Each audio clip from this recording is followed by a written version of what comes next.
सबसे पहले स्पष्ट ये होना चाहिए कि निशिकांत दुबे जी तभी उठते हैं जब सरकार की इजाज़त होती है, जब सरकार कहती है कि जाओ हाउस को डिसरप्ट करो।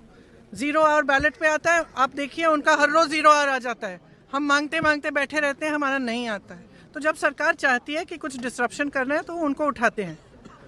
अब आप बताइए, अगर एलओपी को बोलने नहीं दिया, एलओपी को एक किताब जो प्रकाशित है, जो आज आपके सामने भी दिखाई है उन्होंने कि प्रकाशित किताब है, अमेज़ॉन से खरीदी गई प्रकाशित किताब है, उससे कोट नहीं करने दे रहे। आप नियम कह रहे हो कि ये नियम का उल्लंघन है।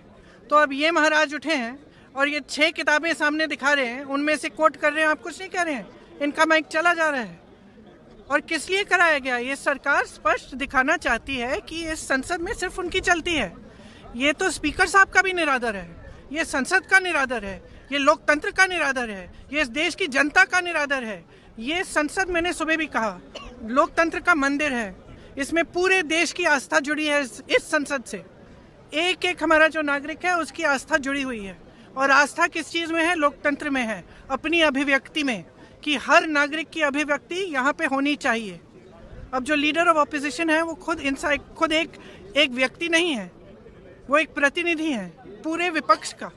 मतलब कि जिसने वोट दिया इन सब सांसदों के लिए, उनके प्रतिनिधि मुंह बंद करना चाहते हो।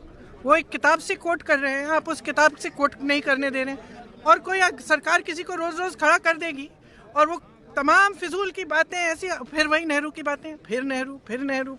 सनक है ये। और सनक इसलिए है कि आप देश का ध्यान भटकाना चाहते हैं, क्योंकि आपको मालूम है कि अब देश का ध्यान कहाँ गया है।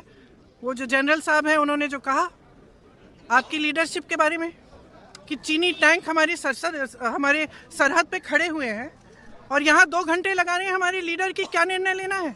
और अंत में वहाँ जनरल साहब इंतज़ार कर रहे हैं कि कोई निर्णय आएगा, और 2 घंटे बाद निर्णय क्या आता है कि आप खुद ही निर्णय ले लो। और फिर ये लोग बात करते हैं इंदिरा गांधी जी का, ये लोग बात करते हैं इतिहास का।